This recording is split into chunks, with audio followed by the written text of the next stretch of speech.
We all want a successful life, right? We all want to feel like we're on the right path. And we all want to feel as if we're getting the most out of our lives that we possibly can. So why is it that so many of us struggle to get a firm grip on that? Now, in this short video series, I'm going to cover what I believe to be the 4 most fundamental pillars of your life and yourself that, if you can understand and respect, will completely turn your life around 180 degrees and begin you on a path towards everything you want and everything you want to feel throughout your life. Now, if it's your first time here, guys, my name's Danny Sykes. I'm an entrepreneur living in New Zealand. On this channel, I talk about topics such as self-development, philosophy, entrepreneurship, amongst others. If you're interested in that and you like me, make sure to subscribe to the channel, like the video, and drop us a comment. We'd love to engage with you. But for now, let's crack on and we'll get into the first part.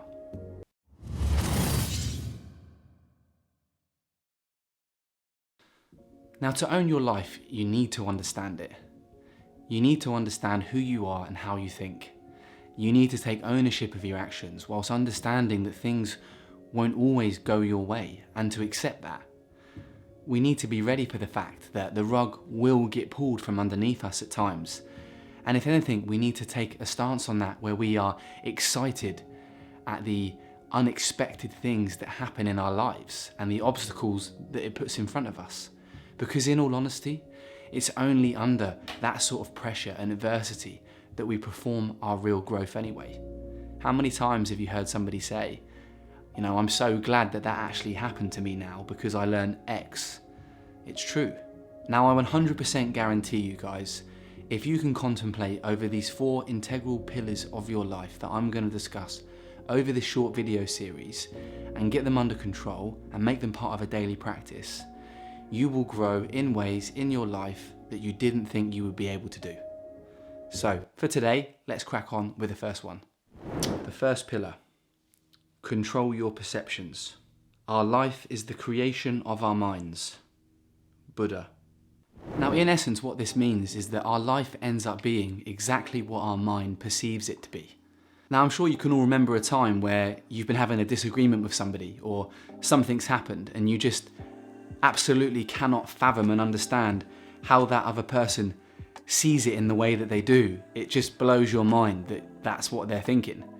And that's their perception. They're seeing the same thing, but they're perceiving it based on their own life experience and what they know. Another really good example is how different we all are from different countries. We're all genetically the same, but because of the way that we're brought up and what we experience within our country and the way that is, it molds our perception of how life is. So therefore, it makes us a certain way. And every single country has a very striking stereotype that I'm sure most people could say about that nationality. And that's purely because of our nationality's collective conditioning throughout our lives that make us act and seem a certain way. On an objective level, we all experience really similar things, but on a subjective level, we all perceive it differently. All right, look, take me for example. You come and ask me for some of my food, I'm going to say no, because I love food and I'm greedy. Some cultures, that's fine, people share. But you come and ask me for mine, that's fight talk where I'm coming from. What do you mean you just wanted to have one chip? You don't just come over here and take my chips, mate. Mate, I'll start swinging punches for these chips. In all seriousness though, in some places it's extremely rude to ask for somebody's food, but in other places it's very, very, very polite to share. So, we're all different. So why do we all see things so differently? Now sure, genetics may play a small part within that, but nowhere near as much as your social and individual conditioning throughout your lives. Since the day you were born, your mind has been creating its own framework and understanding of what is normal. Our minds have an incessant desire to put a label on everything and to create some kind of understanding. It cannot handle not knowing what something is. So over time, we create a framework as to exactly how we see the world to help us make sense of everything, to ensure that we know and feel like we actually understand. Over the course of your life and all your experiences, your mind has gradually been creating your own worldview. Now, once you understand this, and you know this within yourself, you also understand that the same is happening to everybody else too. But everybody has had a different life, and everyone has a different mind. So therefore, everybody has very different perceptions. And now a good metaphor for this is imagining taking somebody else's glasses and putting them on. You can't see for shit, because they weren't designed for your life or your eyes. So going back to that quote from Buddha, our lives are the creations of our minds, we can now also flip that on its head and say our minds are the creation of our lives.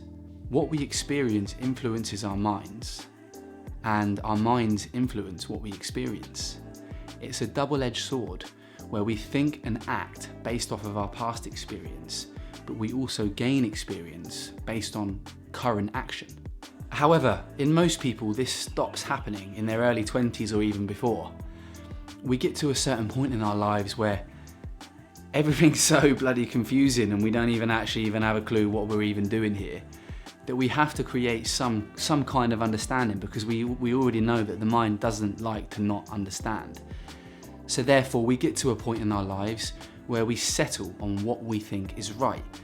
And that's come from what's happened to us so far. So we've now created our perceptions, and everything that we do in our daily lives is taken through those perceptions, and we then choose, consciously or not, how we're going to act upon that and what we're going to do. Now, once we get to this point is where the problem lies within our perceptions and having no control over them.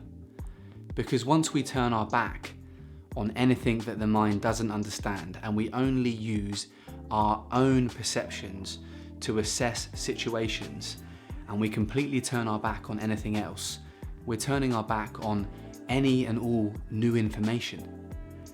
And if we do that, how can we ever expect to understand ourselves better if we're not willing to self-reflect and be honest and open about ourselves and about what's happening? We'll just never, you can never grow from that. And once you get into that closed mindset of once you're not willing to accept anything that you don't understand, or you're not willing to entertain any other worldview or personal view on something else, then you completely limit yourself right there and right then. So how do we control them? Now, we control them by becoming consciously aware that they are only that, just perceptions. And secondly, by giving ourselves the time to assess them properly. We have to understand that just because this is the way that we are perceiving it, that doesn't necessarily sometimes mean that it's right. We need to filter our perceptions through our mind in a conscious way and hold them up for questioning. You know, have a look at the situation and say to yourself, is this exactly what I think is happening here? You know, is this just objectively what's happening, or am I seeing this off of my own subconscious bias from things that I want to be true or the way that I already feel? Understanding your perceptions and why you have them creates a great sense of mental clarity within yourself, because you truly begin to understand who you are as a person and what makes you think the way that you do.